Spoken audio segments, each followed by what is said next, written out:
right, so welcome ladies and gentlemen. I'm Don Sanders. I'm the Executive Artistic Director of MIFA Victory Theater. And I'm going to introduce you to some of the other folks from the MIFA Victory staff. There is so much that can be said about the Victory Theater. When we had this idea to start doing some public sessions about it, there's so much to be imparted that we thought, let's get started on that and answer questions and inform people about what's happening. It's a great project. It's a very big project. And just so that you know, the format of this evening is that I will introduce you to MIFA folks who are here, and then we're going to have a slide presentation. And after the slide presentation, we will have questions and discussions. And but not everything about the Victory Theater could possibly be contained in one meeting. So I think if this goes well, we will do some others. And I hope that you will get as interested in knowing about the progress of the theater and its reopening as you will be about coming to opening night and seeing what goes on there, because it's going to open. Okay, so without further ado, I'd like to introduce you to You forgot my name? No. I thought I'll say it. Susan Palmer, who's our project manager, and she is from the Palmer Westport Group, which is a very noted organization that specializes in opening closed theaters across America with some pretty fantastic results. I'm going to say the Proctor's Theater in Schenectady, New York, PPAC, which is down in Providence, Rhode Island. Susan can tell you a few more incidents. And behind this is Marie Wechter, and Marie Wechter is our special projects person. Marie has also great credentials. I just love to say she ran the Asparagus Festival in Hadley, and I think that says it all, okay? And over here to my right is Fleur Kuta, who's our administrative assistant, and sitting next to her is Matt Jacobs. Matt Jacobs is probably, along with Moises, who's Gonzalez, he is from the architecture firm of Durkee Brown and Werenfelds and Vivieros and Werenfelds.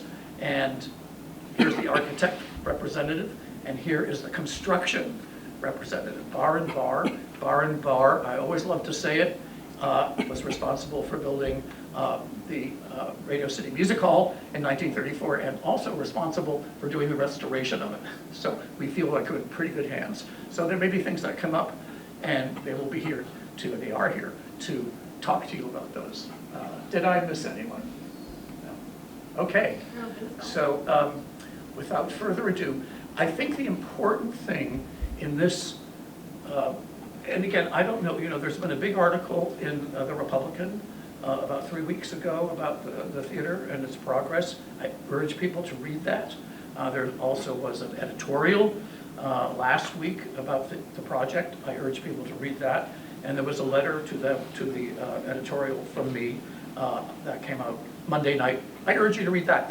It has a lot, all these things have a lot of information in them.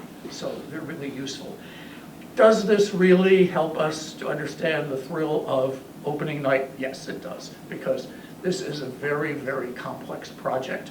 In the end of my letter, I say that I knew how much difficulty we were going to get into, and I just mean difficulty in terms of the sheer hard work of raising the kind of money that's necessary.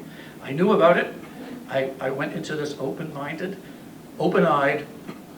I don't know what else was open, but it was all open. And it's just a fantastic project.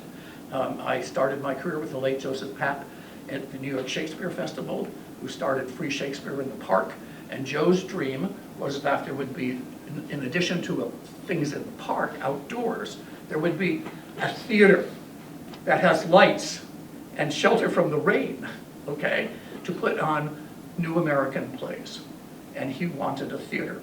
And so he begged the city of New York to give him the highest, what had been the Astor Library down in the East Village, very derelict area, very derelict building. And Joe said, I want it. I'll take it. I'm going to open it. I'm going to open it, I'm going to open it, and he did it. And his issues were interest in social and artistic issues, and he opened a place where all of that could happen.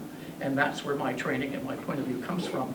And so even though I love Shakespeare and I love French theater, I also want people, I know that a really serious community has a shelter in which the ideas that the theater always presents can take place. So without further ado, okay, should we dim the lights?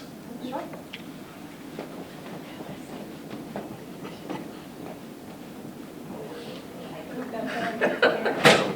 See, that's why we need a theater.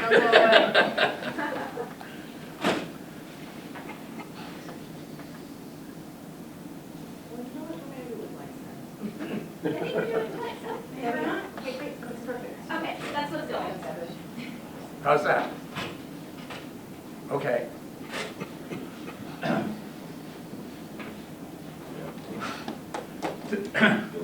Did somebody applaud? Okay, that's the Suffolk Street facade. That is the architect's rendering of it fixed, okay, with lights on, etc. I want to point out some things to orient you. Those windows along Suffolk Street, those were old storefronts. Those will be the extension of the lobby inside the theater.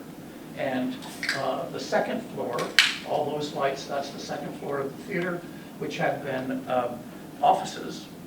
And the top floor had been bed-sitting rooms where visiting vaudevillians and actors had stayed in order to perform downstairs.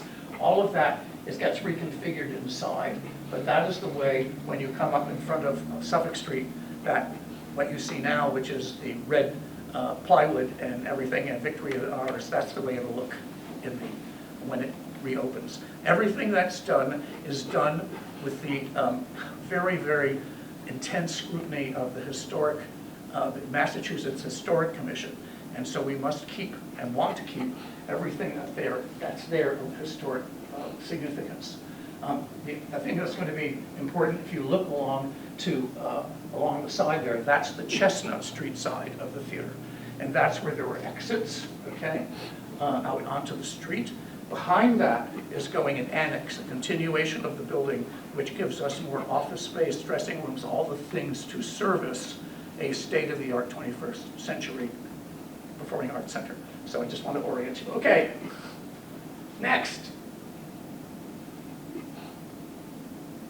All right, we're showing Broadway right away, because what we are doing is that we are going to be able to bring Broadway Tier 8 shows to Holyoke. And those shows are the shows that are now performing in, the closest that you can go is down to Bushnell, or you can go to Hanover, or Boston. The Tier 8 Broadway shows are the shows, some of those that are playing now, still, Lion King, Wicked. Those shows all have created Broadway touring. And it's a different phenomenon than what happened even 25 years ago, which were, after a show had sold all the tickets it could basically on Broadway with the stars that were in, it went on tour, and it went around to the increasingly fewer theaters that were able to handle Broadway shows across America, Chicago, Los Angeles, all the major metropolises. But whatever you feel about it, with the addition of miking, particularly for musicals, even people who have very good voices can now hold a Broadway theater. Where in the old days, you had to have the lungs. Not everybody could fill a 1,200 to 1,800 seat house. And so that was the financial reality of touring.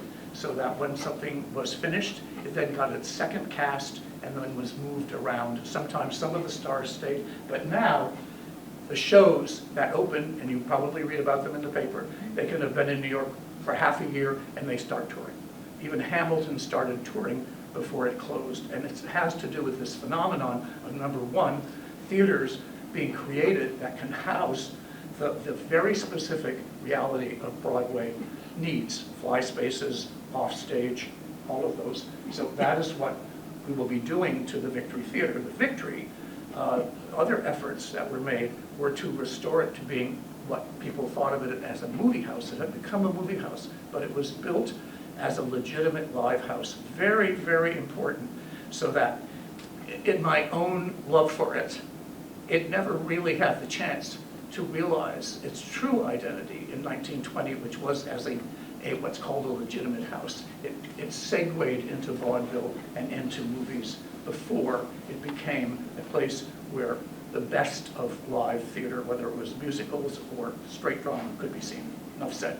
The Springfield had the Court Theater, and that housed that until they tore that down. Okay, so this is what we're going to be bringing. Here's a view from the stage into the house. The Victory Theater has 1,600 seats. Very important fact.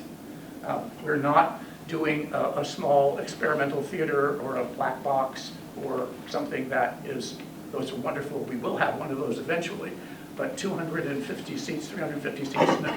This is 1,600 seats, and that's what makes the Tier A Broadway phenomenon work, because you have to have that number of people buying tickets in order to make the financial ratio of what it costs to bring the shows in. Okay. Here are some of the shows. You know, I'm sure you're all, how many people have been to a Broadway show recently? You know, don't be shy, or don't be ashamed. Great, great, okay. Well, and you, when you walk into the Victory, you know that it's a Broadway house, okay? And the size, the space, these are some of the shows. Hamilton, Book of Mormon, these are all on tour now. Maybe, yeah, all of them. So those are the kinds of 6 to 8 shows a year that create what I call an economic anchor for the building. That's very important, very important. And so when you have 1,100 people coming out of a performance out into the streets of Holyoke, right? Where are they going to go? We hope they'll go to bars, restaurants, I don't know, bookshops, boutiques, other things. We've seen that phenomenon happen in Schenectady, which was in very bad shape, and it's just great. We were talking to one of the most eminent presenters in America, who's just really a great guy, and he said, you know what I love about theater people? They go out.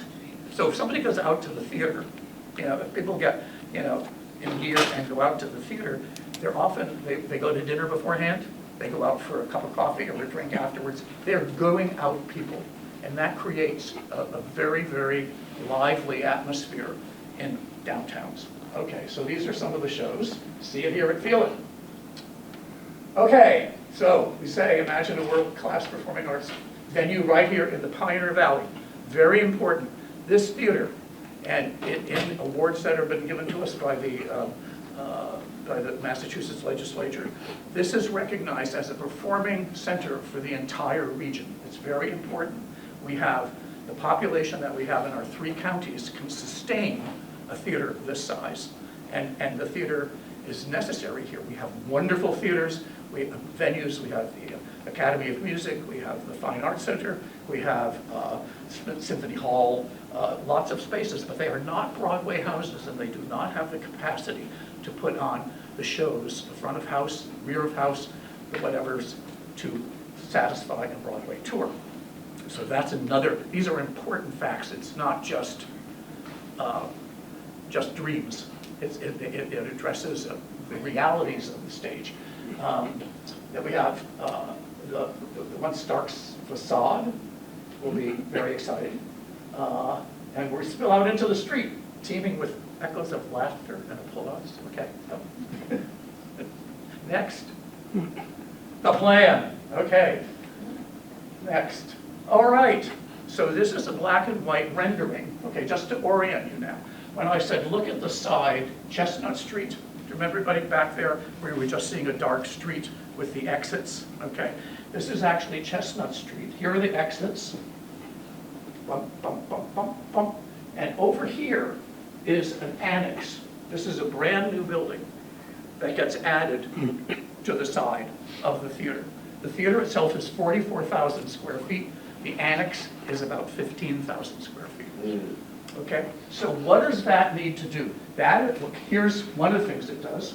This is a loading dock for the Fruhoff trailers that come in with all the sets and costumes and the things that are needed for the technical part of the performances.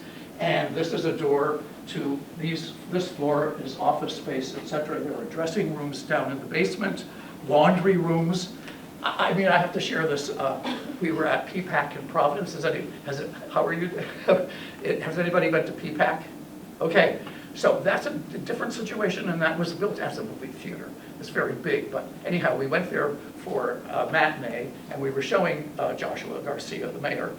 He was given a tour, and what was so great to see him see were the show was Some Like It Hot, which has a chorus of about 60 people dancing. And I'm not a layperson, I'm in the business, but what most people don't understand about a show is that there's a matinee, and if you've got 110 people performing in that, they have all their clothes cleaned before the nighttime performance. When Josh walked in and there were 60 people cleaning the theater gets cleaned during the intermission because it has to be ready that night. So that gives you a rationale for why you need the laundry rooms. So then we could see down there that there were like 50 laundry dryer combinations. And it's a very amazing organism that comes in. That's what I talk about, the physical need that we have to have and fulfill for shows. Okay, so next, that's again a black and white, gives you some orientation. What we were just looking at was this going down the side. So that increases the capacity. It makes the capacity to do what we want to do. It also, what does it do? Increases the cost.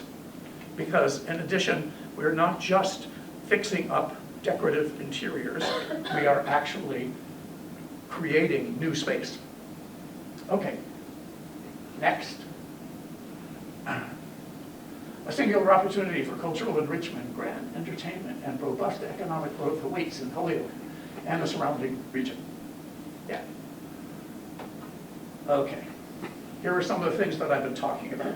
1,600 seat state-of-the-art performing arts venue. We have no other venue in the region, and we can mount Tier A touring Broadway productions. We have contracted entertainment. We'll subsidize other MIFA community programs. This is a very important point. PPAC and Proctor's Theater, the theater Susan's working on in Reno, I think I can cite that, the Broadway shows pay for the expense of the theater. They do no more what we call, not-for-profit fundraising, okay, in order to subsidize and run the theater. What they do it for is to subsidize community engagement. So at PPAC, their annual fundraiser, like where they come to you and say, will you give us $100, $1,000, whatever, they raise it and they use that to subsidize tickets to high school and needy students and people to come to see the shows for a less ticket price or sometimes free. So that's a very exciting issue that the fundraising, the continued fundraising, and that's different. I'm not saying that, okay, someplace like, I don't know if you were here recently, I've said it, Tony Rome doesn't subsidize a Broadway show, okay, or put some money towards it and it becomes something associated with his name as an advertisement. But what it means is that the monies that are raised once the theater is up and running go towards community-based education program, subsidizing tickets, and all those kinds of things that the theater can do to improve Holyoke. Commitment to industry training staff programs. We will be having a state-of-the-art industry. That means all the, the non-artistic, the not acting, directing, singing, dancing, the backstage, box office, cosmetology, all the kinds of things, sound, light, all the things that there's 110, incidentally, % employment for in the industry. We'll have that. Excuse me. Here we have what we say about Holyoke. Holyoke is 90, 91. It's one of the greatest things about our city, is that it's very, very accessible, very accessible. And then I just have been talking about some of the education programs which we're working out with Holyoke Community College and also with the high school. Okay, next. All right, our market. I'm going to let Susan talk about this one. Is that okay, Susan? Oh, it's okay. It's okay. It's good news. But I do have a question. How many people have been in the Victory Theater? So everyone's taken a tour? So, you know, it changes almost every day now. So if you haven't been in a while, you should go in again because it's moving along. Let's talk about if we build it, will they come? Go ahead. So this is a map, an aggregate map of, let's see, 10 variables that we tested for people who are currently spending their discretionary money in the community. So we tested for who attended live theater, attended classical music, attended rock music, movies, dance. Oh, this works, we just got this. Went dancing in the last 12 months. That's an indicator of people who will go to a rock and roll band, for example. Went to a bar or nightclub, same. Participated in a book club in the last 12 months. That is an indicator for people who will come here, a spoken word program. Attended country music, and a member of a charitable organization. And we always test for this if we can because that is an indicator of people who will support the theater and ongoing, maybe annual appeals or something like that, if they're a member of a charitable organization. So we tested, this is the drive time map. So this is the Victory Theater. The dark blue is the 30-minute or less drive time, 60-minute or less, and 90-minute or less. We have a map for every single one of these variables. I'm going to show you the ones that matter to us most and the ones that give us the best news for what we're doing here. For example, we don't have a big country music fan base here, but we do have a very big theater fan base. Do you want to go to the next one? So this is the close-up. It's aggregate. Again, it's all 12 of those built in together, but these are the hot spots. So this is our 30-minute drive time right here, and you can see there are plenty of people who are currently spending their discretionary income on these types of performances and events. Go ahead, Cora. This is my favorite map. It's not the prettiest one, but this is the map that is just for theater programs. So again, you have the 30-minute, the 60-minute, the 90-minute. Within this map, there are 435,000 people who are currently spending their discretionary income on theater. And I'm going to show you what is so cool about this. So here we are. Here's the Victory Theater. Here's the hot spots of all the people who are currently spending. From here, what's the biggest cultural destination from where we live right here in Holyoke? It's not a quiz. I'm going to give you the answer. It is the Berkshires, right? Everybody goes to the Berkshires. We know Tanglewood, all of the things that are over there. This is Berkshire County, and as you can see, this is what this map is measuring is the resident population. These aren't people who come and have second homes or whatever. These are resident population people who are currently spending their money. Over here in the Berkshires, most of it here, and we know this, I've lived in the Berkshires, the south corner here, that's where all the cultural people live. That's where a lot of the culture is. But what kills me is all of it doesn't kill me, it makes me really happy because it justifies what we're doing here. All of these people are spending their discretionary income for theater, and there is no theater. So what does that mean? They're getting in their cars and they're driving here, and they're driving down here, and they're driving over here. If we can give the asset and the resources to the people in the community, that money's going to stay in the community. So we feel like this is making a very strong case for why you want and need the theater in your community. Go ahead. Economic impact from construction. These numbers came from a study conducted by Rutgers University, the Preservation Economic Impact Model for construction. So this is based on 871 construction jobs created, and yes, they're temporary. Once the theater's done, Matt's going to go away. He's not going to get paid anymore. But for the moment, these guys they're part of the jobs that this project is supporting. So these are big numbers, and all of the people that come here to work on this project, there will be hundreds of them. They're going to stay in hotels. They're going to go out for coffee. They're going to go out for lunch. They're going to go out for drinks afterward. So there's a huge economic impact from what's going on just from the construction alone.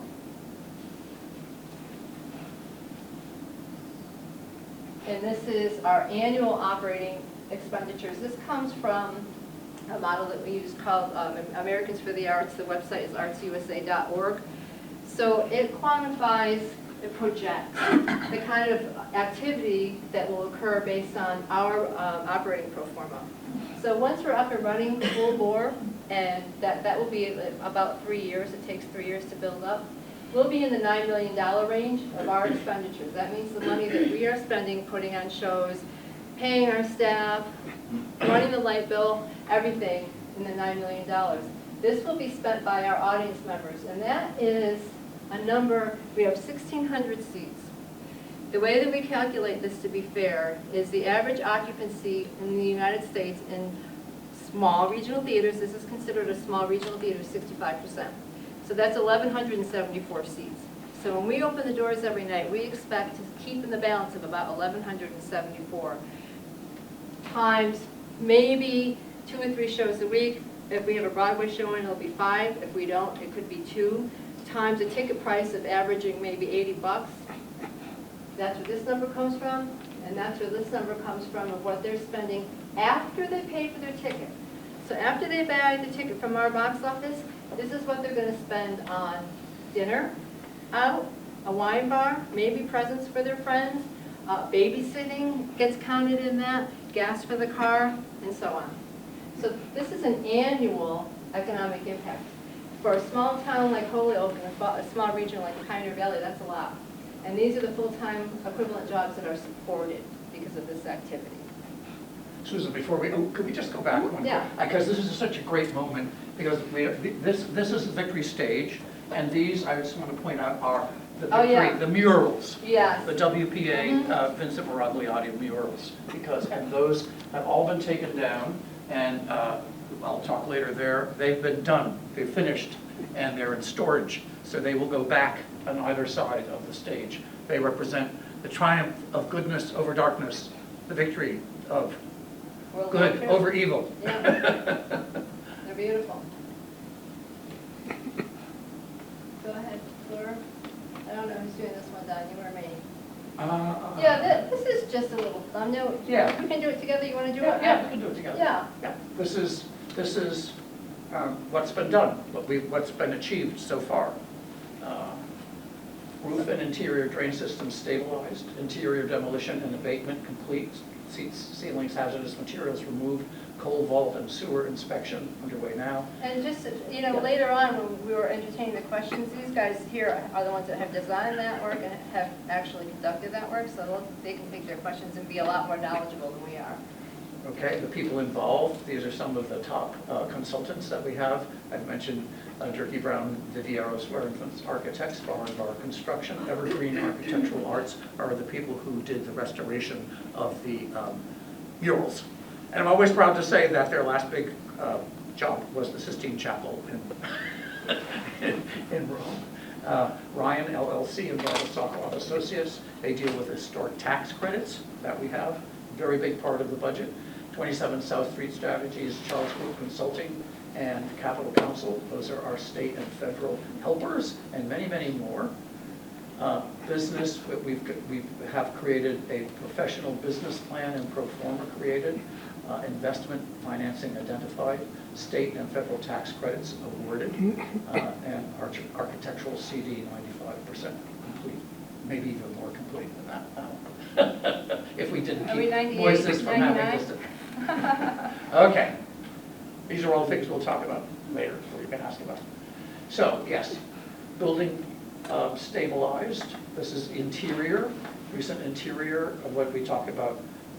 What's being done so that very important to remember that the historic restoration means the taking down of everything that's deteriorated or not able to support itself, and it gets replaced exactly as it was. The look is exactly as it was in new materials, okay? So this is the way everything is looks now and before it gets its new look. I love this. If you haven't been to the theater, these are the steel structural beams that hold it up. that are so extraordinary. Somebody described it as like a railroad overpass. You can stand in that theater and jump up and down and nothing moves. The old plaster falls down, but the building doesn't change. Okay. So the facade repointing project is what began on May 7th. And this again is in the court of Matt Jacobs. And this is the chestnut, this is the facade here. When I pointed out the entrances and exits across the street from here is Holyoke Gas and Electric. And this has started, so it means, Matt, would you want to say a few words about, I mean, I'm just going to say it's basically the bricks getting repointed and so forth. Yeah, But I mean, we're cleaning the brick, we're removing whatever hazardous material is found. They did a report recently, so we're waiting on that report. And we're cleaning up the facade, repointing it, and right now we're just in the final stages of getting the permit approval, which we've received. And work is probably going to start in earnest, I would say, towards the end of this month. We've got some mock-ups we have to do. We have to go through like a cleaning mock-up to figure out what materials will actually clean the brick, how do we do it. The building officials are very interested in that, just to make sure that we're abiding by, you know, DEP and stuff like that. So yeah, we're going to start in earnest towards the end of this month with cleaning and repointing and getting the facade back to what it used to look like. Beautiful, it's gonna be beautiful. Yeah. Great. And this is, let's just go back to that, because I'd like to orient, well, here are the murals. No, I don't want to rain on their parade. So these are close-ups of the Victory, what we call the Victory Theater murals. And they're by the WPA artist Vincent Miragliata, 1942. Interesting, when we went before the Massachusetts Historic Commission, when you apply for tax credit validation, they go through everything and they decide what has to stay or be returned to a theater. Originally, on either side, you saw the proscenium stage. Originally in 1920, when the theater was built, there were boxes there, boxes that came out. If you've been in other theaters, you think you know what I'm talking about. By the time it became really primarily a movie house in the early 1940s, it was no longer sensible to have people up in those boxes, kids throwing paper airplanes in front of the screen, etc. So they took the boxes down, and through the WPA program, they were given money to have these murals done, and those replaced the boxes. So when we made the appeal to the Massachusetts Historic Commission, the commission could have come back and said, in order to receive money from us, you will have to put the boxes back. We want it just the way it looked like in 1920, or you can keep the murals, restore them, whatever. I and our board, everybody, we were kind of, you know, waiting on tenterhooks. I personally would have been happy for either choice. I liked the murals privately. And when they came back, they said, they liked the murals. They felt that the murals, by the time you get to the whole life of the city, that the murals were more consistent to the community than the boxes. So that's why the murals have been saved, and I think it's a tremendous success story for the city. We got funds, partial funds from the Community Preservation Committee, from various donors. We had a $50,000 earmark from the legislature towards this. The total cost was $400,000. So that was put together by a very terrific, I think, coalition of funds. Yeah. Yeah. Okay, that's the way it looks like now. I mean, that's with a tree growing. Okay, so these are the next steps: front of house interior and exterior renovation, preservation of historic materials, construction of accessibility and elevator pathways, exterior masonry repointing. One thing I want to interject, the financing part, because I know people are very interested in that. The pre-construction that you saw, that is about complete, that was funded by an award from the Massachusetts, from the governor's office, from administration and finance. Each one of these projects has specific support and very important, and that went towards that. This next phase, we have another award that handles some of what the pointing side we have. This Suffolk Street front is a different different financing. But we'll show you what that's going to be. I just want to say something. We've been in front of the city hall a number of times talking about this project, the city council, and one of the councilors made a remark a while back, maybe last summer I think it was, that, you know, we're spending all this money on this theater, we have potholes, and we have low-income housing needs, and we have, our schools need stuff. And what I said to the counselor is, we know that all those things are a great need and they should be addressed, but the money that is allocated towards projects like these can't go to those things. It doesn't fill potholes. These are things that are meant for historic preservation projects. And that is why they make it available for us, and that is why we can divert this level, this magnitude of funding to projects like this. Yeah. Great. Next.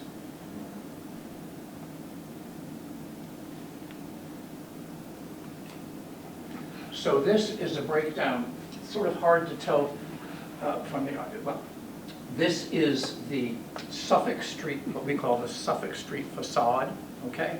So just to orient you, we were looking at the way Suffolk Street looks now with the tree and the battered up windows. This is the front door to the theater, okay? And this is this run all down this way that I described.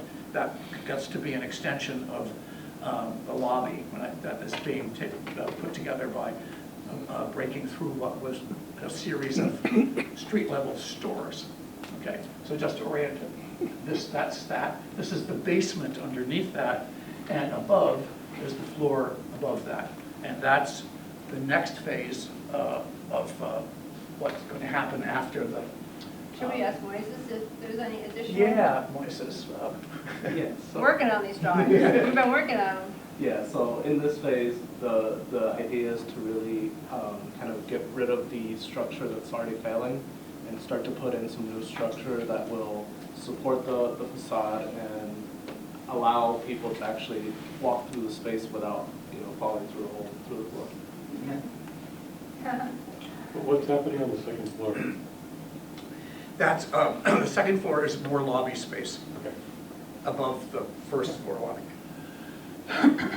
So this is a rendering of the exterior of the Suffolk Street facade, and just as I was explaining.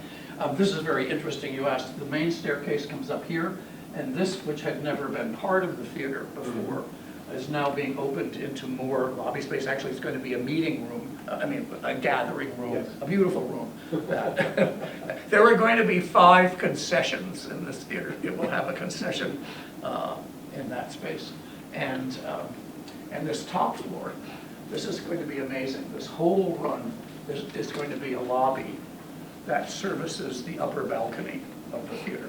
Is that the existing structure at this point? I'm sorry? Is that the existing structure Yes, at this point? this is the existing structure, Okay, yes. so there's no addition going on to the existing structure Not except to- the back, No, the no, annex? just the back. The annex, what I call the annex that I showed you on the Chestnut Yes. Street side, yeah. Because the front, all of this main building is the historic structure, which we don't want to and can't really do anything. We can upgrade it inside the systems, but we can't change its, exactly. Well, there's one exception to that, with the moving of the back wall of the theater to make it And deeper. which way is that? That goes towards the alley.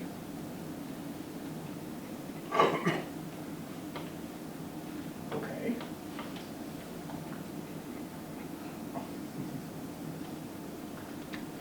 Yeah, okay, this has been out there, it's on our, this might take a little time for you to look at and absorb.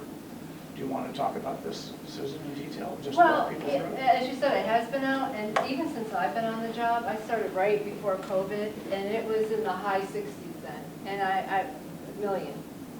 And what I can say to you is what happened with escalation and inflation during COVID and the scarcity of the materials that we need for this really added to the price. And I talk to people all the time that say, we could have done this in 2004 for $30 million. And I said, yeah, what did your house cost in 2004? And what does it cost today? I mean, it works on everything. It works on every little bit of real estate. And the costs escalate. And all we can do is continue to go find the money So we have these tax credits, and these correlate directly with the expenses as the cost to do those, the historic elements rise. When we started, they were around $5 or $6 million. As the costs escalated, the correlating tax credit value also escalates. This allocation has come to us not because we're on the historic register, it's because we are eligible to be on the historic register, and that's been a point of confusion. We can get on it anytime we want, we're so busy. So what we have is the eligibility to get on it, and as Don will tell you, there are 2 states in the United States that make that true. You can be eligible and still get a correlation, an allocation, thank you. We have secured, based on the strength of our operating pro forma, $22 million in financing. We have a term sheet from Steeple Bank and Access Bank Financing. The legislative earmarks have already come in. The DeMoore contribution, to date, this is cumulative. This is the DeMoore's Big Y. Is that out here at that supermarket? Yes, oh yeah. Okay. It started in Willimantic. They are. I live in Reno. Okay, but I am very close with Michelle DeMoore because she's been such a supporter. And I was on the phone with her this week, and earlier this week, I stay with my sister in Pittsfield, Massachusetts, when I come here to save the theater money. And on her dining room table was a giant bouquet of flowers. And I said, where'd you get those? And she said, DeMoore's Big Y. And I got it a week and 2 days ago. And it still looked beautiful. So I have to say, I love that grocery store. So I took a picture and I sent it to Michelle DeMoore. This is part of the $10 million, I think we have it up here, challenge grant. This was the opening contribution from John Armstrong toward the $10 million challenge that he has put on the table. And then this is money that was awarded, Don already spoke about, from Governor Healy's Administrative and Finance Fund. And we work with lobbyists, we pay lobbyists to help us because they have access and they know how to navigate the legislative delegation, and they have relationships that we just don't have. For example, our federal lobbyists from Capitol Council, one of them was the chief of staff for Congressman Richie Neal for 20 years. So when she calls him, he picks up the phone. When we call him, he doesn't necessarily pick up the phone. So we feel like that's been a very good investment on our part, and our lobbyists were able to secure this money, and they are positioning another request for a next round of A&F money from the governor's office for up to $10 million. Are you going to ask a question? Okay. Question. Go ahead. The Armstrong? Yeah. What's the background there? I think most of us are familiar with Big Y and the D'Amours. Yeah. But, Yeah. I'm not with the Armstrong anyway. It's a great story, and it's just a proof of, you know, There's goodness in the world. you never, no, I'll just say quickly, you never know where funding is going to come from. But you just have to keep looking. First of all, you have to know you need it, and then you have to know how much you need, and just keep looking, constantly looking. I said in my letter to the Republican, when I first started on this project, the only thing anybody ever said is, there's no money here. I mean, and they were, because it wasn't like Boston or Chicago or New York City, there was, in the community, there isn't an enormous amount of money. Anyhow, Armstrong, John Armstrong and his wife Elizabeth Armstrong live in Amherst, and he's the retired vice president of inventions for IBM. And he loves this region, and we were doing a show at the Congregational Church with the high school doing the chorus of Alexander Nevsky, a score by Prokofiev that you wouldn't think high school choruses would be doing, but Mark Todd, who's the musical director at the high school, is a genius.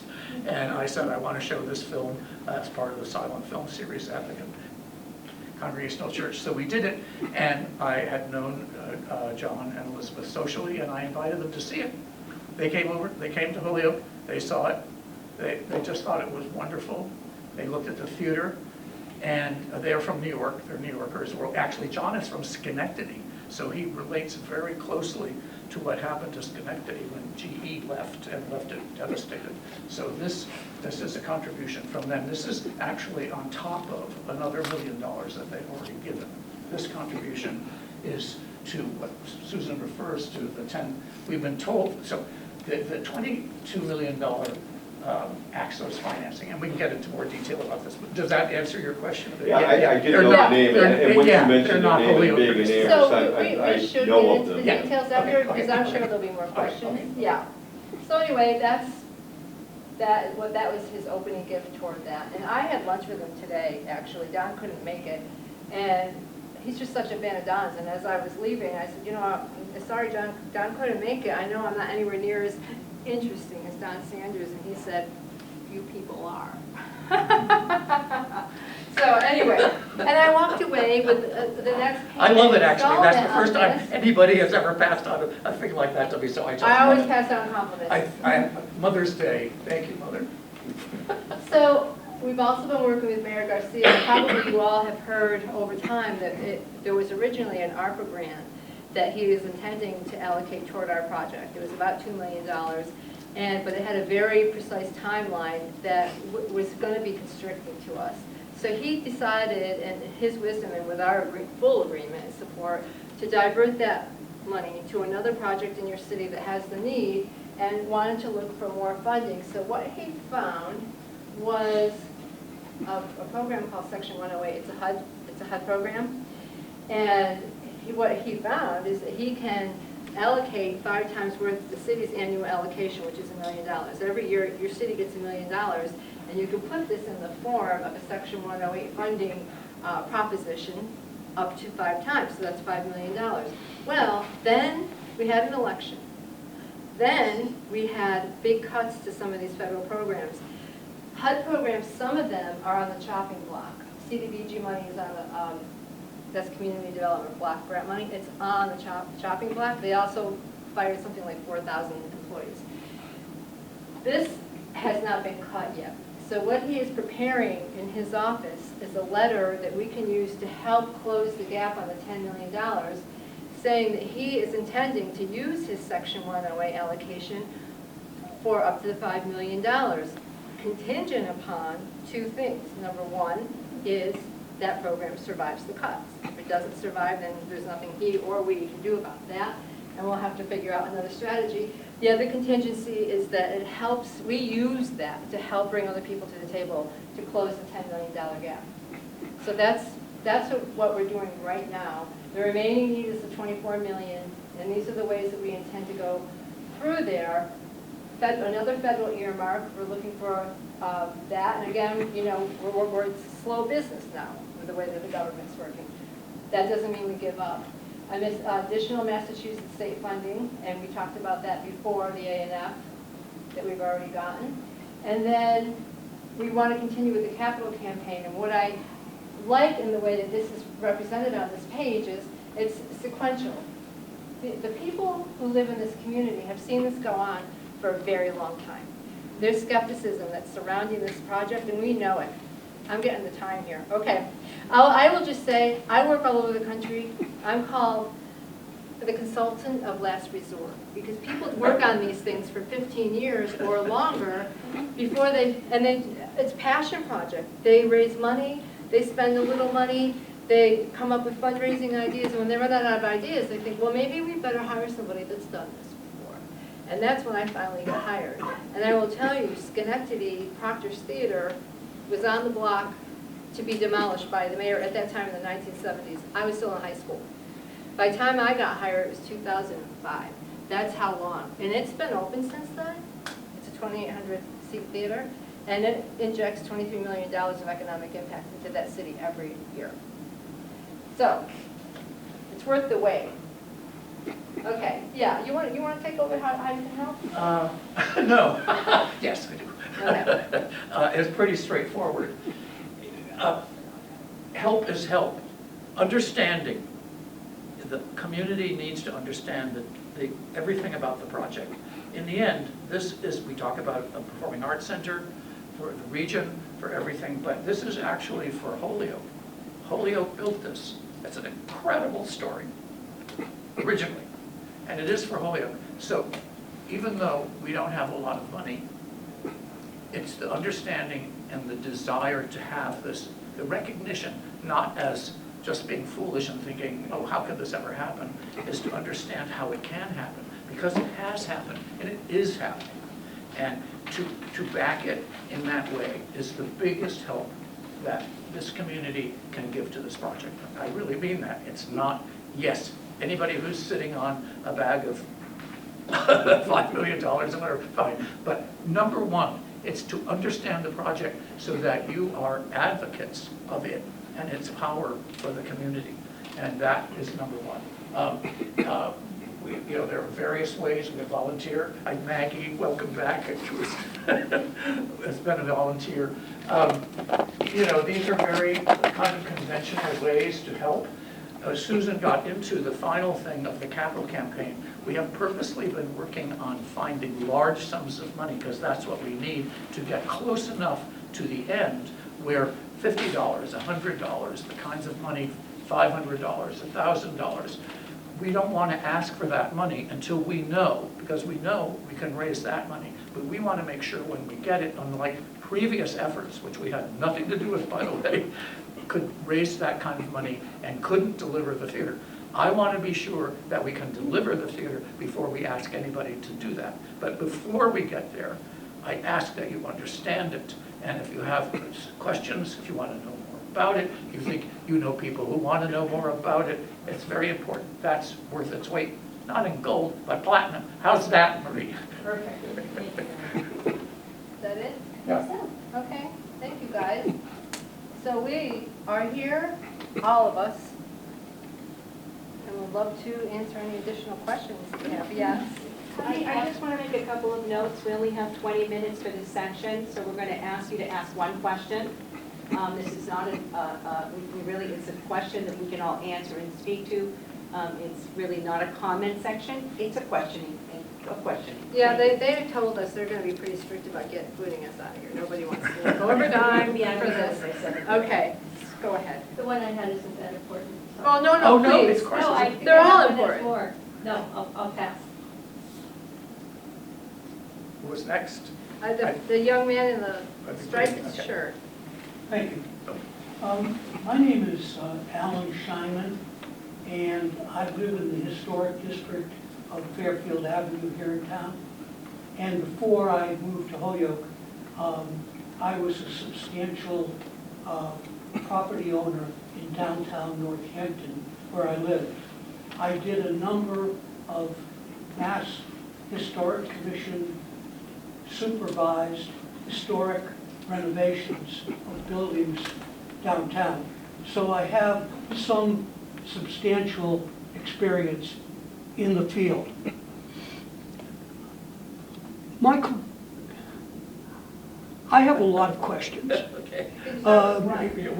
We could probably deal with one. Okay, We'll well, have other let me, sections. before I ask my question, let me just say that it seems to me that you had an unlimited amount of time to make your presentation and to restrict questions to one per in 20 minutes doesn't seem all that fair to me. But having said that, from an overview point of view, my understanding is that you've, and you can correct me, this isn't a form of question, that you've owned the property since 2009. Correct. But I understand that this project started substantially before 2009. Correct. I believe it started sometime 2005. in the mid-1990s. No. This project started officially there was a from 2005 to 2009, and that I don't know if you recall when Baryshnikov came to Holyoke, that was 2004, and that was to kick off this project. I'm asking you whether or not before 2004, this project had already had attention. Yes, I but believe it- not from, Yeah, not there were maybe not previous from That was a you, yeah. but previous- this project, I believe, started in the 1990s, 1989. 1989. So that is 46 years ago that this project started. So from an overview, I've never seen a project and I've seen a lot of projects that have ever taken 46 years and without an end in sight. And so I'm 82. I don't think I'm going to see this Eat as healthy. a Don't- completed Eat project healthy. until, I think I'll be dead before this project 86 is a is baby. completed. So 46 years, it sounds, Ellen, forgive do you me, have a question? but it sounds like, is this become a cash cow? Can I just say this? As I just said, the Proctor's Theater that is in service and generating a lot of economic benefit for its community opened in 2005. I started working in 2003, and it was scheduled for demolition in the late 1970s when I was still in high school. That's the way these things work. I will say, having a conversation with Richie Neal years ago, saying he understands how long this has taken because it took him 50 years to do your train station in Springfield. 40 years. 40, okay, 40, thank you for the correction. I'm working in a project in Corpus Christi, Texas. That theater's been dark since the 70s. We're gonna put it back into service. Same process here. I am working in a project right now in Newport, Rhode Island. That 1894 Opera House has been dark since the 70s. We have it halfway done. This is how long it takes. It's just what it is. And not only is it difficult, I mean, is it easier to raise money in Newport, Rhode Island than it is in Holyoke, Massachusetts? Oh, yes, it is. But the skepticism is still there, and that is the biggest thing, Alan, that we deal with wherever I'm working.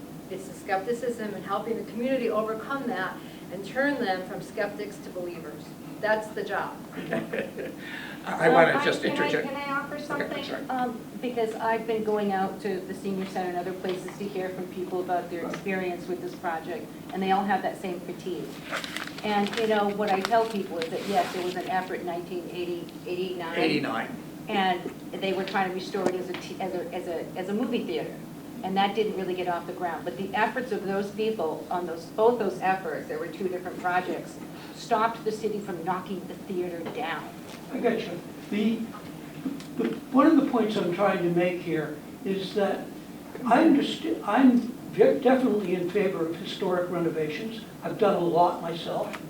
But we have a project that's now been 46 years where on a building that was built during the height of the wealth of Holyoke in 1920, when there were all the operating paper mills. That's all gone. But what I see from the days when I used to come to Holyoke in the 1960s, High Street was the destination for the region.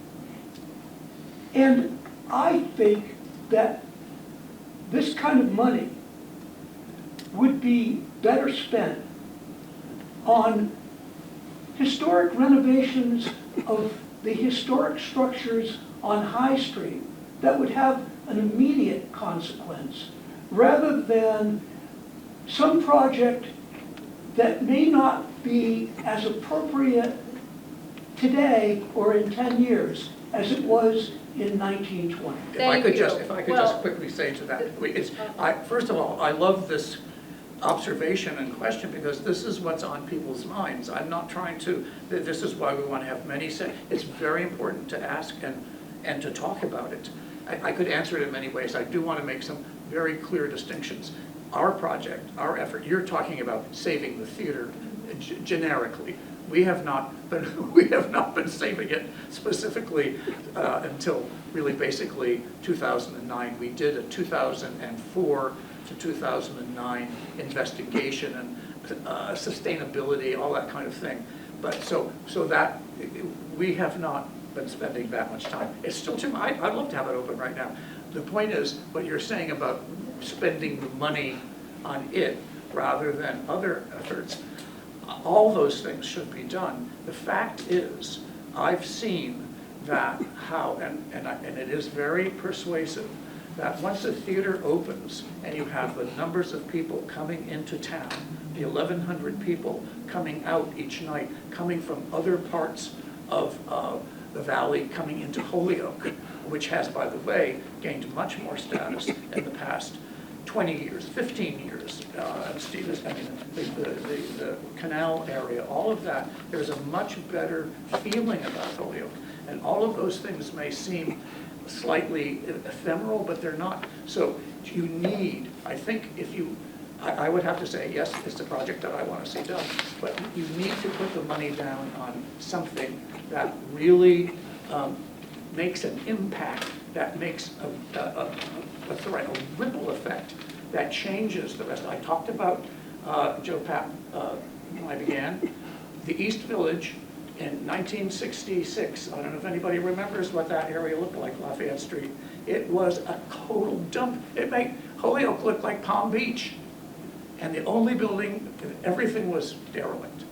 And Joe came in and put in the public theater, and as soon as it opened, people started getting off the subway at Union Square, started getting off on 8th Street, started going to see shows, and they started looking around and saying, hey, this is kind of a good place.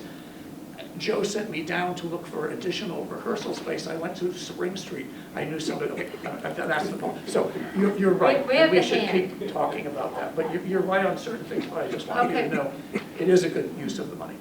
You, sir. No, I was. Okay, David, you have something, don't you? Yes, I have a number of questions, but I'll try to make it, Can you do one? I'll do my best. Start with one.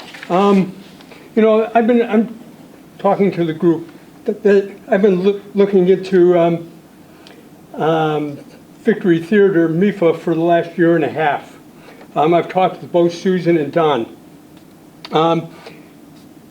Susan, in June 6, 2024, you were in front of City Council, and you said that, and I'm trying to quote you, that you've identified $78 million, and that's enough to get the job done. So you're giving the impression that you do have $78 million. At that time, it was quoted at $72 million.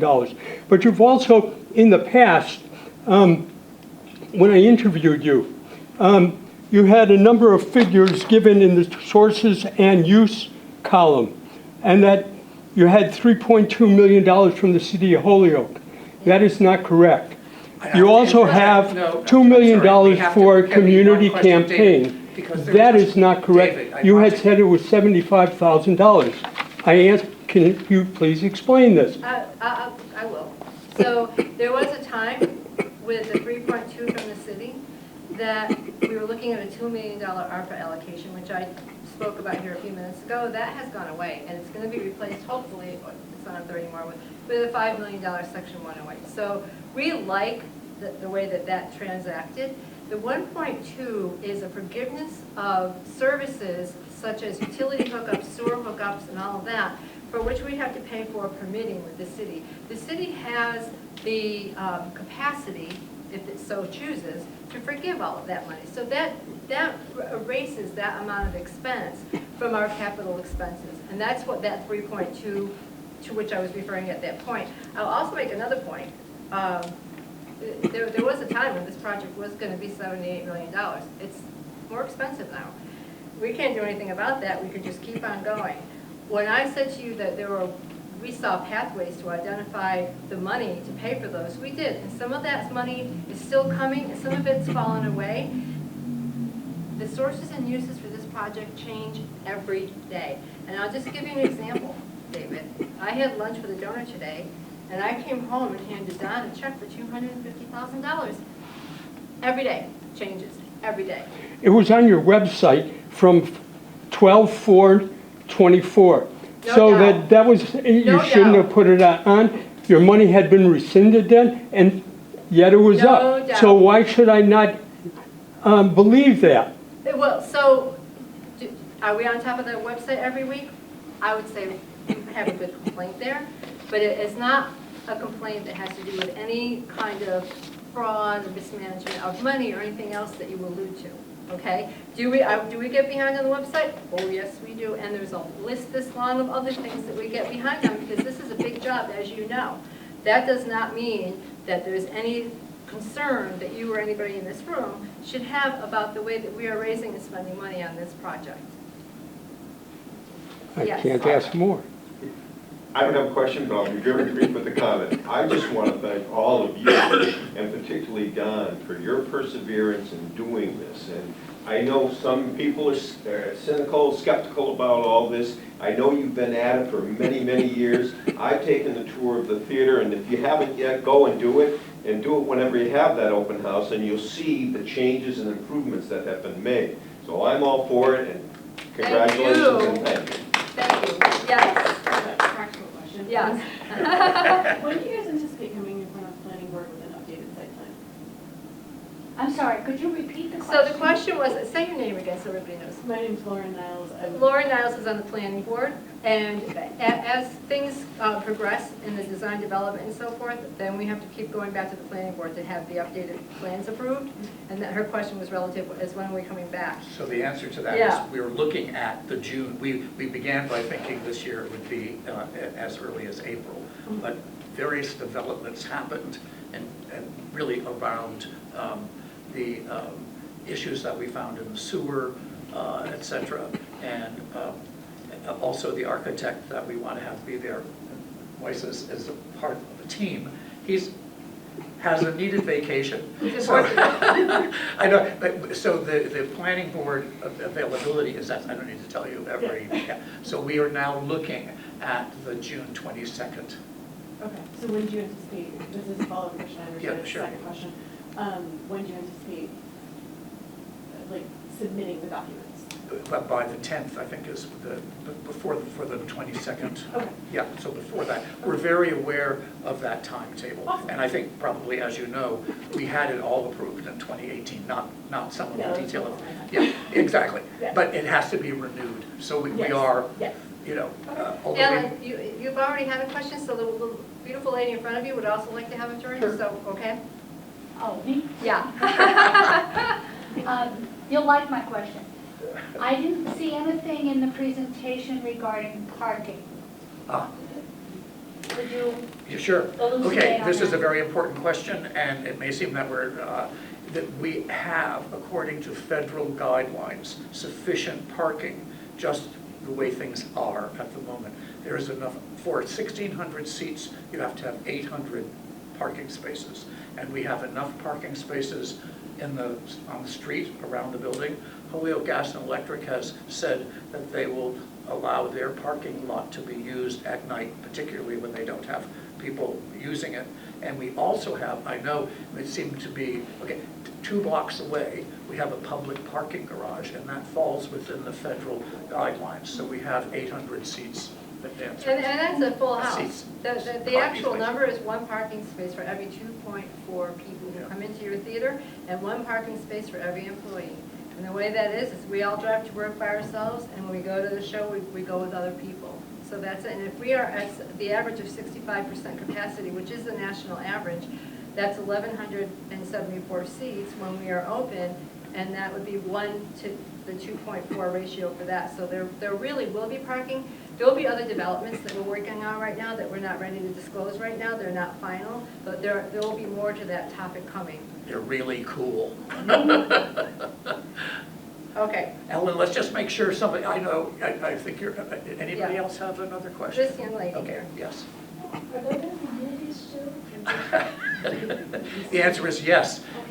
Part of the, we're not restoring 1920s and 30s technology. We will have absolutely full motion picture capability. It's much easier now with certain kinds. I was on the board of the Emmer Cinema project for 10 years and looked in awe as these huge cameras left and are supplanted by something about this size. So we will have that full capacity. And it's a very important capacity. We didn't get into that. That's for showing major motion pictures. Also, one of the things that's dear to my heart, in the first time we did any kind of audience development, look, we did in the neighborhood, the first thing that came back was that people would love to have an 11 o'clock Saturday morning cartoon program for children. Free. Free.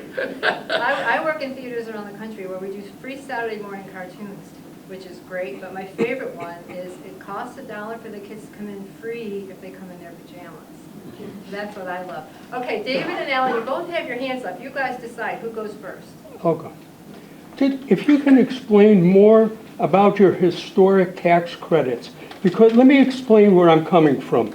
It'll take a minute. Yep. Is that you have 4.4 Massachusetts state historic tax credits, but you say you got another 500,000, so you got 4.9.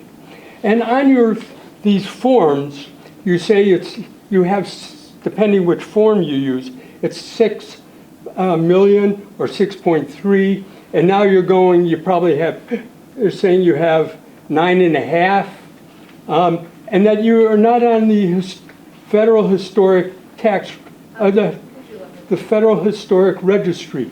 And so I talked to the head guy in Massachusetts, Josh, who's down in Boston. And he said it takes 3 years to get onto the registry. And you just said today you can get on whenever you'd like. We can apply anytime. Yeah. Pardon? We can apply to get on anytime. There's no emergency for us to do that. So, as we've explained to you many times, David, and we've answered you publicly as a matter of public record with the city council, whose phone is ringing? Oh, okay. We do not need to actually be on, as I said before, 1 or 2 states in the United States. We don't need to be on the historic registry. And as I said to you, we need to be eligible, which we are, otherwise we wouldn't have gotten the allocation. And the other thing that I said just a few minutes ago is the value of the tax credits rise in correlation with the value of the historic components that are going to be covered by this tax credit. Yes, but you need to be on, you need to get them. And there's no guarantee that you'll be getting them. You think that there are, but you're really not getting them. Who says? Well, Okay, can I just interject? it might happen, and the program could end in '27.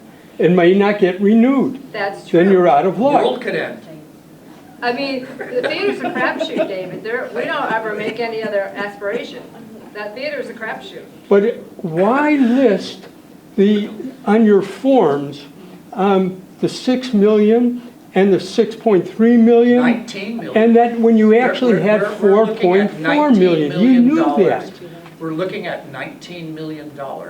I understand it, but it's not really what you have today. Yes, it is. No, it isn't, because it grows incrementally. It's only gonna go up. If you invest something in an investment market, do you have that today, or do you have it 15 years? It's not when in you your cash out? hand. No, David, please, and it's I love you, and it's very important. We try to answer this. I completely empathize with it. Is one of the most difficult things to understand about this project. The value of tax credits. And also, in 2009, that is the first strategy that we pursued. We had the most amazing people pursue a strategy to get whatever at that time was going to be $28 million. And the first thing that was said, instead of waiting till the end to get tax credits, we want to go to the Massachusetts Historic Commission and get the first awards and the validation by the Massachusetts Historic Commission that the project is worth doing. This is a very, very, very important, I understand your worry about it, but that's, we have the accreditation, and then each year, if you look at the letters, and they're all letters from Secretary Galvin, and that boy don't lie, they tell you how much you're getting every year, and it increases in worth by the time we get to the doors open. If the doors open in 2027, those tax credits will be worth $19 million. So it is, you have, that it is, but it is not a shot in the dark or a guesswork, or maybe it might happen. Every year, the amount increases. It also increases not just because of the value of the money itself, it increases in proportion to the cost of the project. That is very important for the public to understand. And if I could just say, I believe with rare exception, almost every historic restoration project I've worked on, and it's been now, 20, 22 years, something like that, none that had early on historic tax credits and new markets tax credits, which we have not applied for here, but also new markets tax credits, federal, none of them have never not shown up. Every award has come through. Are we in a crazy time right now politically? We are. We don't know what's going to happen, but I can just tell you, all we have is a track record. Historic tax credits are not competitive. You only need to be eligible to be awarded. You don't have to compete against other theaters for whatever the pot is, $50 billion or whatever. If you're eligible, you get the award. Every single project that I have worked on that has had an early allocation has been awarded the tax credits. They don't come to us, they're sold in the marketplace, and that equity is what comes back into the project. And if they have enough money to give out in those funding cycles. Yeah, of course, Yes. it's all a big if. We don't deny that. Yeah. So- Well, I understand, but so there's no guarantee that you're going to get it. But what you're saying is you've always gotten it. That's what I'm saying. correct. So, But, I mean, and it's a little bit more than just guesswork. It is, again, like investing in bonds. I mean, the bond market could crash. I mean, it has the full authority of. Full faith and authority of the United Full States faith government. of the United States government and, I mean, in addition to the state of Massachusetts. I mean, it's hard to understand. And Massachusetts is different than most other states. You do not have to be on the registry to order to qualify or to apply for that's the distinction that Susan is trying to make. You can be awarded, which was what we did, and it is it would be almost impossible for it not to have. we've got the two award. more Okay, questions. okay. So quick, Okay. Sounds like and we'll have to then wrap you'll up. be last, Ellen. Just a quick question. Yeah. Don, when would the next tours be available? Oh, very good. Yeah. Marie, that's a good question that's come up. We'll be getting back to you about that because now that the nicer weather is coming. And we are if you going- all signed up over here, we'll let you know when we're going to do our next tours. And also, if you gave us your information tonight, we're going to make a little raffle, and we'll be giving out a pair of tickets to our June 6th Puerto Abierto concert at De La Luz Soundstage with the Victory Players. I will say this, though, I've seen Don a million times take a phone call from somebody who just, hey, can I come by this afternoon and take some pictures? Oh, yeah. I mean, Always. Yes. So you don't have to wait till the next tour. If you really want to get in, I will tell you one thing where I have you go. It's cool. Yeah. I mentioned, if you have the opportunity Yeah, to take the yeah, tour, thank please you. do it. And it really is enlightening to see what changes and improvements have been made. I know it's a long haul, we know that, and Thank you. I really don't, I mean, is that the state auditor back there? I don't know, but it just, I mean, given the options, and I understand the struggle financially, but this is a project that otherwise doesn't happen. And what would we want? The building to be torn down and just Yeah, have you have a another little empty parking lot? and lot. oil? Yeah, right. People in this climate and legitimately are worried that money is being filched or wrong things are done. And I'm here to say, all of our records from 1994 are a matter of public record. You do not get millions of dollars from the A&F Massachusetts Without their scrutiny, yeah. And we did, I should have brought it, we had the person who handled our account said that we wished all projects that were performed with the clarity and rectitude of the Victory Theater. I mean, it was astonishing to us. So there is no malfeasance. David is absolutely, listen, it wouldn't, there's so much evidence of things being wrong. I think But we have there one is more none. question. Yeah, okay. Okay, there's a preface to this question. Without you giving me a to-the-penny number, how much money has been raised for the renovation of the Victory? Sure. Well, Approximately. sure. So in actual cash and cash spent. Yeah. Actual cash and actual grants that Well, have okay, the grants been I've got. delivered. Okay, actual cash are monies which include grants, I mean, realized grants, since 2009 is about $10.1 million. And your other sources of income from that, for the renovation? That includes money such as the Demores gift, right, Does it individual gifts. include state grants at all, local grants at all? Oh, yes. Okay, so what is the total that you think that has been raised thus far for the Victory Theater? Well, altogether, since Yeah. 2009? Yeah, approximately. Well, we say it there, we have, since 2009. Whatever. We have identified just what it says there, $47 million. So you say that But 40, you're Raise saying is that just over 8 47 million. million, Well, I know what I'm saying. are you saying Testing that on plans. 47 million was raised? No, What are you saying? I asked you, Let's read how it much right there. was raised? How much was raised? How much money have you Of- actually received for the renovation of the Victory Theater? And I just said, we have about 10 million, Okay, we've spent it's about about- 10 million. I just want to hear a number, 10 million? Yeah. But what Is you're that the saying, number you're giving, 10 million? you're asking me what, I'm saying that's been in cash, we have the tax credits. If you That's can't. a different story. But I'm you- but asking you no, that solely. is the money for the I'm- restoration. Look, I've dealt with tax credits for most of my life. I know a lot about tax credits. This is not what I'm asking you about. I'm asking you, how much money has the Victory Theater renovation project received to this moment, approximately? And you're Are you saying $10 million? I think you'd like to know, like, the 8 plus that has, we've raised and I invested in just the said it. building so far. If you want about cash, liquid cash, that has come in since 2009. Now, that doesn't include the 2 million that is coming in that's been granted, you see what I mean? But It hasn't hasn't come been in- received. That we haven't received yet. That's right. We have monies that we've raised that we haven't received yet. Right. So, So you're saying about $10 million so far. yep, And I'm asking you, approximately, how much have you expended of that $10 million? all of it. All of it? Almost all of it. Okay. Almost all of it. So let me ask That's what I'm you, trying to answer you. let me ask you this question. In the last 46 years, how many independent audits have been done on your receipts and on your actual expenditure? Well, see, How many? let me- It's only been 16 we have years now. nothing to do with How many? anything for 46 years ago.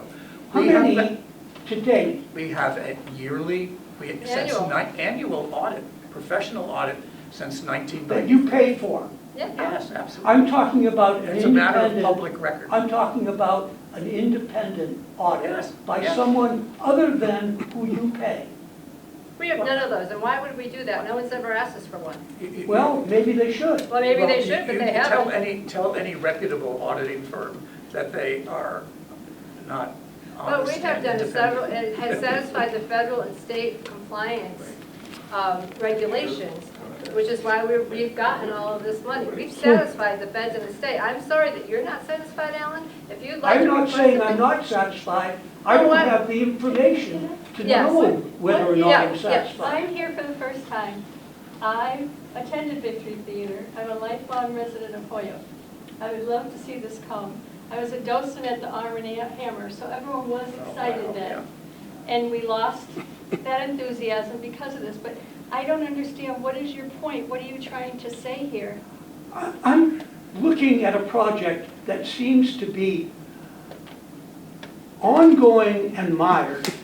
Right, but what is your reason? And I don't have any confidence that this is going to be anything more than a source for paying various people money into the future. I don't believe So that you, this is so you going really to are come thinking, excuse me, into. so you're really thinking that this should be done with and investigated, like you're making Yeah, I it think sound the like money should be it's a big put on fraud. High Street, for example. Just transfer money. I So think there'd be a that's your greater opinion, but economic we've impact. got, I think we've got hundreds of High Street's donors gonna who would cost a disagree lot with We you. are actually part of the High Street effort, so I couldn't, but I think I said earlier, I used the public theater as an example. The public theater's opening changed the East Village. It changed it That's New York in City. 6 years. And That's New York City. It has, wait a minute, it's not my just point of view. Ask the city of New York. The city of New York wanted to tear down the Broadway district in 1974. Some people came along and said, why do we have this? Nobody's in these theaters, et cetera. And it was going to be torn down. We got a phone call. There were people like Jackie Kennedy and Brendan Bean, and go and hold arms because the bulldozers are coming up 44th Street to tear down the Broadway district. So we went out and we did that. And the bulldozers came and we stopped them, okay? And they went away. Broadway That the Broadway that we know of in New York right now just delivered in the last fiscal period $154 billion to the That's city. New York. Every city is a miniature of a city. Oh, it isn't. Yes, it is.